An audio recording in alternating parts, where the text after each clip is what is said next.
TV 24 news ವಾಹಿನಿಗೆ ಸ್ವಾಗತ. ಮಹದಾಯಿ ಯೋಜನೆ ವಿಳಂಬ ವಿಚಾರ. ಮಹದಾಯಿ ಯೋಜನೆ ಜಾರಿ ವಿಚಾರದಲ್ಲಿ ನಮ್ಮ ಸರ್ಕಾರ ಬದ್ಧವಿದೆ. ಟೆಂಡರ್ ಕರೆಯುವ ವಿಚಾರವಾಗಿ ನಾವು ಈಗಾಗಲೇ ಎಲ್ಲವೂ ಕೂಡ ಸಿದ್ಧ ಮಾಡಿಕೊಂಡಿದ್ದೇವೆ. ಜಗದೀಶ್ ಶೆಟ್ಟರ್ ಹಾಗೂ ಪ್ರಹ್ಲಾದ್ ಜೋಶಿ ಇದರ ಬಗ್ಗೆ ಗಮನ ಹರಿಸಬೇಕು ಅಂತ ಉಪಮುಖ್ಯಮಂತ್ರಿ ಡಿಕೆ ಶಿವಕುಮಾರ್ ಹೇಳಿದ್ದಾರೆ. ಹುಬ್ಬಳ್ಳಿ ವಿಮಾನ ನಿಲ್ದಾಣದಲ್ಲಿ ಮಾತನಾಡಿದ ಅವರು, ಅರಣ್ಯ ಇಲಾಖೆ ಅನುಮತಿ ಸಿಗುವ ಭರವಸೆ ಇದೆ. ಅನುಮತಿ ಸಿಕ್ಕರೆ ಕಾಮಗಾರಿ ಆರಂಭ ಮಾಡಲಿದ್ದೇವೆ ಎಂದಿದ್ದಾರೆ. ಇನ್ನು ಕೋವಿಡ್ ಹಗರಣದ ಪ್ರಕರಣ ವಿಚಾರ. ಮೈಕೆಲ್ ಡಿ ಕುನ್ಹಾ ವರದಿಯ ಆಧಾರದ ಮೇಲೆ ಪ್ರಕರಣ ದಾಖಲಾಗಿದೆ. ಈ ಬಗ್ಗೆ ತನಿಖೆ ಆಗಬೇಕು. ತನಿಖೆ ನಂತರ ಕ್ರಮ ಕೈಗೊಳ್ಳಲಾಗುತ್ತೆ ಎಂದಿದ್ದಾರೆ. ನಿದ್ದೆ ಮಾಡಿಲ್ಲ ನಡೀರಪ್ಪ.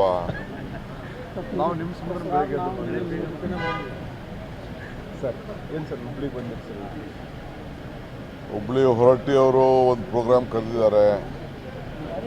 ಅದಾದ್ಮೇಲೆ ಗದಗ್ಗೆ ಒಂದು ಕಾರ್ಯಕ್ರಮಕ್ಕೆ ಹೋಗ್ತೀವಿ.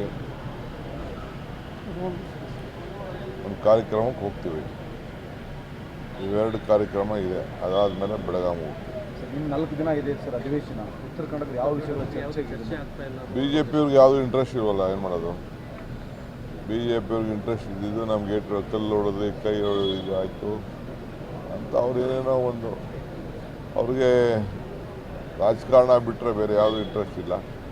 ಯಾಕೆಂದ್ರೆ ಅವ್ರಿಗೆ ಒಗ್ಗಟ್ಟಿಲ್ವಲ್ಲ, ಪಾಪ ಏನೋ ಮಾಡ್ತಾ ಇದ್ದಾರೆ.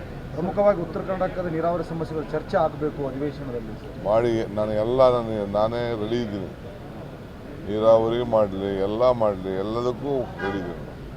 ಮಹದಾಯಿಗೆ ತಾರ್ಕಿಕ ಅಂತ್ಯ ಯಾವಾಗ ಸರ್? ಮಹದಾಯಿಗೆ ತಾರ್ಕಿಕ ಅಂತ್ಯ ಯಾವಾಗ ಸರ್? ಈಗ ನಾನು ಮೊನ್ನೆ ತಾನೇ ಮಿನಿಸ್ಟ್ರನ್ನ ಹೋಗಿ ಫಾರೆಸ್ಟ್ ಮಿನಿಸ್ಟರ್ ಹೋಗಿ ಭೇಟಿ ಮಾಡಿದ್ದೆ. ಆಮೇಲೆ ಪ್ರಹ್ಲಾದ್ ಜೋಶಿ ಹೋಗಿ ಭೇಟಿ ಮಾಡಿದ್ದೆ. ಅವರು ಹೇಳಿದ್ದೀವಿ ಅಂತ ಹೇಳಿದರು.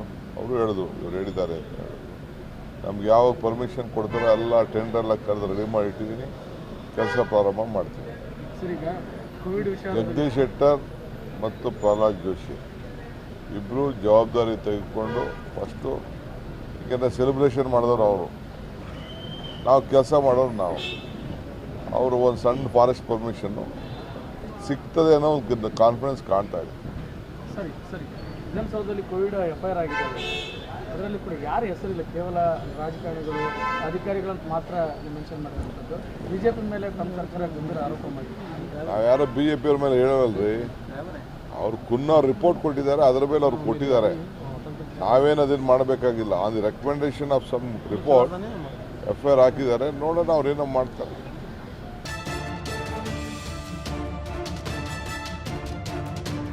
ಕನ್ನಡಿಗರ ಮೆಚ್ಚಿನ ನಿಮ್ಮ ಟಿವಿ 24 ಕನ್ನಡ ನ್ಯೂಸ್ ವಾಹಿನಿ ಇದೀಗ ಟಿವಿಯಲ್ಲಿ ಲಭ್ಯ.